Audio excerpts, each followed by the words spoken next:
नमस्कार, उत्तराखंड की खास खबरों में आप सबका स्वागत है। मैं हूं पल्लवी जम्वाल। तो आइए नजर डालते हैं आज की कुछ खास खबरों पर।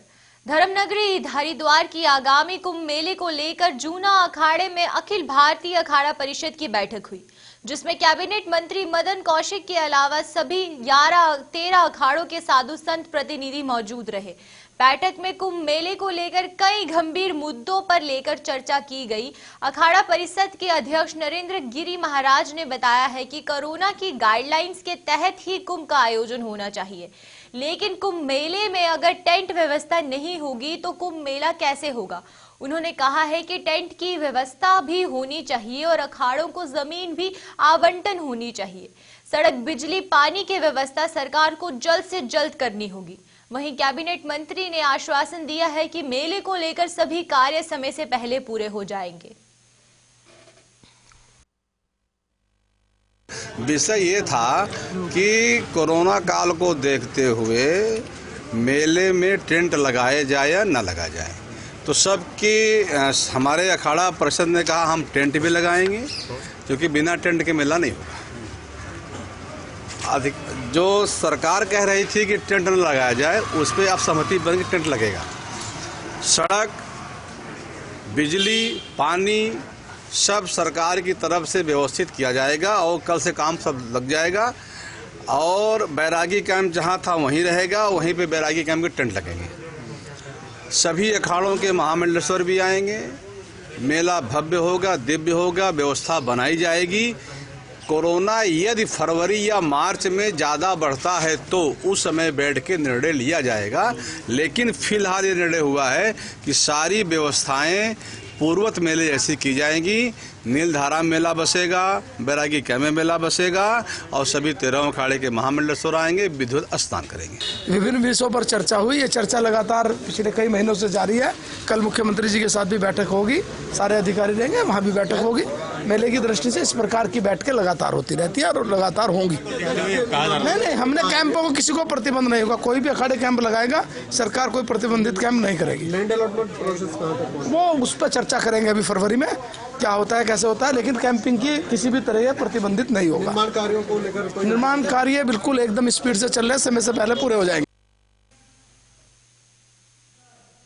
प्रदेश के समाज कल्याण व अल्पसंख्यक कल्याण मंत्री यशपाल आर्य ने विकास खंड बेताल घाट के हल्दीयानी व चियूनी का दौरा किया। इस दौरान यशपाल आर्य ने लगभग 8 करोड़ रुपए की योजनाओं का शिलान्यास रखा। इस अवसर पर विधायक संजीव आर्य भी मौजूद थे। इस अवसर पर समाज कल्याण मंत्री ने अपने संबोधन में कहा है कि वह बेताल घाट की प्रत्येक समस्या का समाधान करेंगे और विकास कार्यों में कोई कोर कसर नहीं छोड़ी जाएगी। ये जो भी कर पाया, ये सब आपके आशीर्वाद से, माताओं के, बहनों के, बुजुर्गों के, नौजवानों के आशीर्वाद से। मैं कहीं भी रहूं, मैं कहीं ले रहूं, लेकिन मेरा मन यही रहूं। मैं सच की करनी हूं, मैं कहीं ले जाऊं, कहीं रहूं। मैंने है क्यों बाजपुर के हमारे एक दो लोग आए हैं आज, हरमन। फिर इस मुझे तो ज़्यादा जानकारी नहीं है आज। अगर हुई उसकी सूची अगर आपके सामने संजीव पढ़ेंगे तो मेरे सामने चुन के गया। जब मैं रेखाड़ी जी चुन के गया तो मैंने रात दिन परेशान, रात को नींद भी नहीं आती थी, क्योंकि जब मैं यहाँ आया तो मुझे कोई जानता भी नहीं था, किसी ने मुझे देखा भी नहीं था। यह इलाका मेरे लिए बिल्कुल अनजान था, लोगों के लिए मैं बिल्कुल अनजान था। मैं हल्द्वानी से आया था, लेकिन जो मेरे सामने यहाँ के हालात थे, मैं सोचता था कि जो मुझ पर लोगों ने उम्मीद की है, जितना अपना आशीर्वाद दिया है, इतना सहयोग दिया है, इतना समर्थन दिया है, आखिरकार ये समस्याओं का निदान कैसे होगा। उत्तराखंड के पहाड़ी क्षेत्रों में दिवाली का पर्व दिवाली के 11 दिन बाद मनाया जाता है, जिसे इगास के नाम से जाना जाता है। इस पर्व को मनाने के लिए उत्तराखंड के मंत्री और विधायक पहाड़ में इगास मनाने पहुंच रहे हैं। इस त्योहार को लेकर राज्य मंत्री रेखा आर्या ने कहा है कि इस बार वो भी अपने पैतृक गांव में इगास मनाएंगी। साथ ही साथ उन्होंने सभी उत्तराखंड वासियों से भी अपील की है कि वो इस बार इगास मनाने पहाड़ों पर जाकर इस त्योहार को मनाएं। हम सब लोगों ने 14 तारीख को दीपावली उत्सव मनाया है और दीपावली का ध्येय सिर्फ ये है कि प्रभु श्री राम जो है वो वनवास से जो है अयोध्या की ओर जो है प्रस्थान करते हैं और राजगद्दी को प्राप्त करते हैं। उस खुशी में हम दीप जलाते हुए अपनी प्रसन्नता का इजहार करते हैं। हम सबको मालूम है कि हम सब पहाड़ी क्षेत्र से आते हैं और कुमाऊं और गढ़वाल में उनके आने की, अयोध्या आने की सूचना जो है वो 11 दिन बाद मिलती है, जिसके कारण से 11 दिन बाद जो है उनके इस आगमन पर खुशी इजहार किया जाता है, जिसे गढ़वाल में इगास के नाम से जाना जाता है और कुमाऊं में बूढ़ी दीपावली के नाम से जाना जाता है। और मेरा ये कहना है कि महिलाएं परंपराओं को जीवित रखने में सबसे अहम भूमिका निभाती है। मेरा अनुरोध रहेगा और स्वयं मैं भी जो है आने वाले 25 तारीख को, जिस दिन इगास है, जिस दिन बूढ़ी दीपावली है, अपने पैतृक आवास में रहते हुए इस दीपावली के उत्सव को हम मनाने का काम करेंगे और फिर से अपनी परंपराओं को जीवित रखने का काम जो है वो करेंगे। तो मेरा अनुरोध है कि सब लोग जो है इगास और बूढ़ी दीपावली की परंपरा को बनाए रखें। लव जिहाद के मामलों से देहरादून भी अछूती नहीं रही है। लव जिहाद कानून बनाए जाने को लेकर राज्य मंत्री रेखा आर्या का कहना है कि पहले इस मुद्दे पर चर्चा करनी चाहिए और उसके बाद ही कानून बनाना चाहिए। वहीं कांग्रेस उपाध्यक्ष ने कहा है कि भारत के किसी भी संविधान में लव जिहाद का कोई जिक्र नहीं है। उन्होंने लव जिहाद के लिए आरएसएस को जिम्मेदार ठहराया है।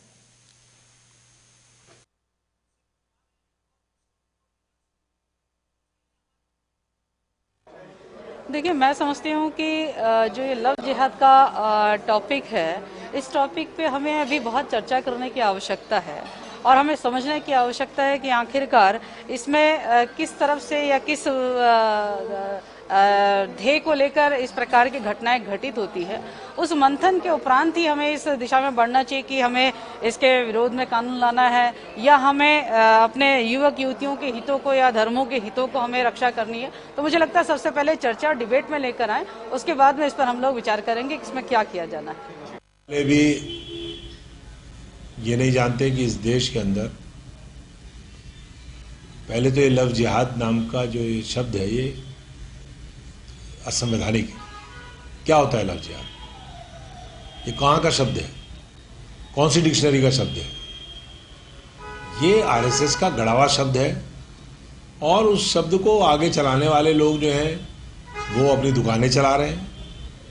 मैं समझता हूँ कि इस तरह का कोई शब्द कहीं किसी डिक्शनरी में आपको नहीं मिलेगा।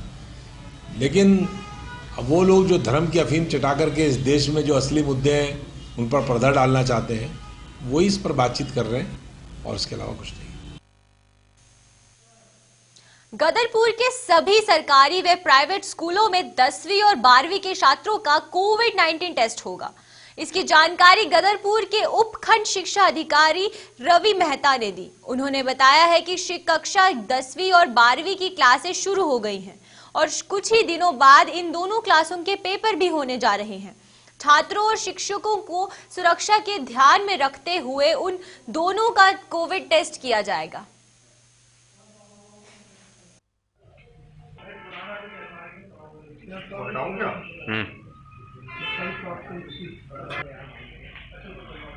मास्क लगाओ ना मास्क ही है।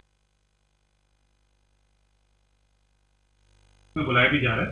साथ ही सभी प्रिकॉशंस स्कूल लेवल पे भी डायरेक्शंस दे दी गई हैं कि सभी हमारे जो टीचर्स हैं, हमारे प्रिंसिपल्स हैं, अपने स्कूलों में भी सभी व्यवस्थाएं बना के रखें, जिसमें सोशल डिस्टेंसिंग का पालन है, सैनिटाइजर्स है, मास्क है, सोडियम हाइपोक्लोराइड का छिड़काव, इस तरह की चीजें कर रहे हैं। और साथ ही स्वास्थ्य विभाग, जिला प्रशासन की पहल पर स्वास्थ्य विभाग द्वारा सभी स्कूल्स में सभी बच्चों और टीचर्स का हमारा जो टेस्टिंग है, कोविड की टेस्टिंग, वो भी करवाई जा रही है, जिसके लिए रोस्टर स्वास्थ्य विभाग द्वारा बना भी दिया गया है और कई स्कूलों में उनकी टीम्स जा रही है और सभी जितने भी बच्चे उपस्थित हैं, जितने भी टीचर्स उपस्थित हैं, सभी की कोविड टेस्टिंग भी करी जा रही है। एमडीएम का डिस्ट्रीब्यूशन अभी तो पका है, भोजन नहीं बन पा रहा है, तो जितना भी है वो डिस्ट्रीब्यूशन जो रोस्टर बना हुआ है मंथली, उनको स्कूल में बुला के दिन विशेष नियत कर दिए जा रहे हैं और जिसमें जिस दिन भी खाद्यान्न उपलब्ध होता है तो खाद्य सुरक्षा भत्ता और खाद्यान्न स्कूलों के माध्यम से बच्चों को बुलाकर या उनके अभिभावकों को।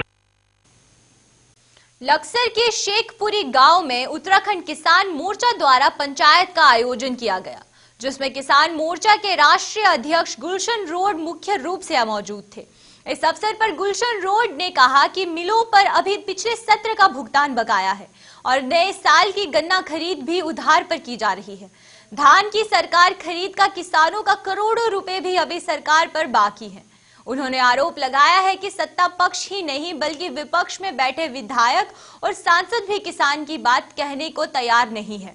उन्होंने धान व गन्ने का पुराना भुगतान तत्काल पर ना होने पर आंदोलन शुरू करने की चेतावनी भी दी है। किसान मोर्चा के ब्लॉक अध्यक्ष दुष्यंत चौधरी ने कहा है कि किसानों से वे आने वाले विधानसभा चुनाव में किसी पार्टी के नाम पर नहीं बल्कि हर सीट पर किसान हित की बात करने वाले आम आदमी के बीच में उम्मीदवार को जिताकर भेजेंगे। लक्सर क्षेत्र की 20 तारीख की मासिक पंचायत उत्तराखंड किसान मोर्चा की होती है। उसमें सभी कार्यकर्ता है, सभी ने रणनीति तैयार की। हमारी 20 तारीख की लक्सर में एक मासिक पंचायत हो, उसमें सभी ने तय किया कि जो 26 और 27 तारीख का दिल्ली कूच का जो आंदोलन चल रहा है पूरे देश के किसानों का, उसमें हम कल परसों में एक मीटिंग रुड़की में करेंगे और मीटिंग करने के बाद उसमें निर्णय लेंगे। हो सकता है कि हम उसमें भारी संख्या में दिल्ली पहुंचकर किसानों का सहयोग करें और जहां भी किसान हित की बात होगी उत्तराखंड किसान मोर्चा वहां बढ़ चढ़ कर हिस्सा लेगा और किसानों की तमाम समस्याओं को लेकर एडी से चोटी तक जोड़ लगा होगा। उत्तराखंड किसान मोर्चे के और किसान काफी संख्या में यहाँ एकत्र हुए और सभी की समस्या थी। जिस तरह से पर्ची का वितरण किया जा रहा है उसमें घोटालेबाजी हो रही, तो राष्ट्रीय अध्यक्ष जी को इस बारे में अवगत करा दिया गया और राष्ट्रीय अध्यक्ष जी ने निर्णय लिया कि जल्द ही किसानों की समस्या का समाधान अधिकारियों के माध्यम से किया जाएगा। अगर नहीं होता तो उत्तराखंड किसान मोर्चा अध्यक्ष जी के निर्देशानुसार उग्र आंदोलन और बड़ा आंदोलन करने के लिए बाध्य होगा। सुल्तानपुर व्यापार मंडल अध्यक्ष अंकित गोयल और महामंत्री हृदयेश वर्मा भी की अगुवाई में व्यापारियों के शिष्टमंडल ने एसडीएम लक्सर पूरन सिंह राणा से मुलाकात की और सुल्तानपुर नगर में साप्ताहिक बंदी लागू किए जाने की मांग की। व्यापारियों के अनुसार त्योहार के सीजन से पहले लक्सर व सुल्तानपुर के बाजार में सोमवार को एक दिन की साप्ताहिक बंदी रहा करती थी, लेकिन त्योहार के दौरान साप्ताहिक बंदी हटा ली गई थी। लिहाजा कोरोना संक्रमण के मामलों में हो रही बढ़ोतरी को देखते हुए एहतियातन फिर से साप्ताहिक बंदी लागू किया जाना जरूरी है।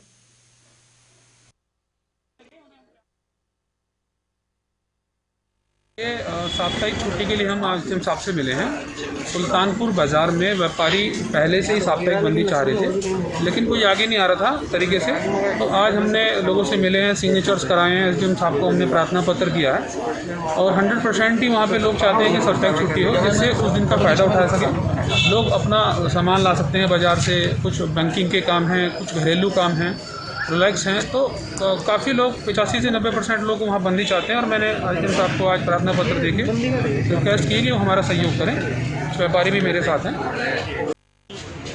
इसकी वजह से हुआ है, व्यापार त्योहारों की वजह से, बाकी सब छुट्टी चाहते ही हैं। तो एसडीएम साहब ने आश्वासन दे दिया। हाँ जी। अब तक की उत्तराखंड की खबरों में फिलहाल इतना ही। बने रहिए हमारे साथ। नमस्कार।